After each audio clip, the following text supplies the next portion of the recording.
Hello and welcome to this video about the Marantz CD-50. A customer approached me and asked to buy a CD-60 for him and then service it and recap it and stuff like that. And I said, well, I have a 50 which is very similar.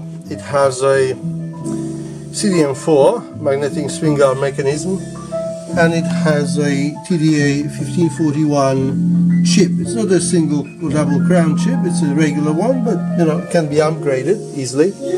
As far as recapping, you see all the green capacitors there are already Nichicon Muse, so there's no point of doing it. And that's a Nichicon, the big cap there.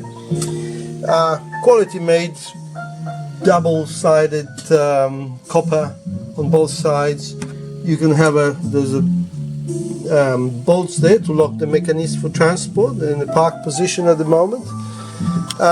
Regulator wise, you can see one regulator there and then three hiding in there, so you can straight away see 4, which is a decent number.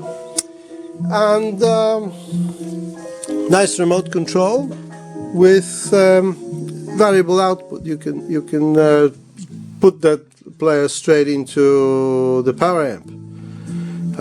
So it's nice on the location. Funny that a friend of mine just walked in and he said he bought on my recommendation a Marantz amp and wanted one of those. So I said, oh, it's been sitting in my cupboard for 3 years and now 2 people want it at the same time. So I'm going to make another video about CD-65, which is a similar unit that I have.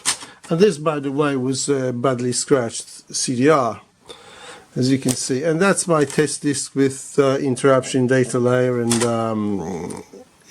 black dots painted. Just want to show you that it plays. You see, reads table of content instantaneously, and the moment you hit play, it just goes there and plays without any trouble. We go to 15, it won't bother you too much. Just make sure that the customer knows that it's a top-notch machine. Well, thank you very much, and we'll see what happens to it. I'll make another video about CD-65. Bye bye, cheers.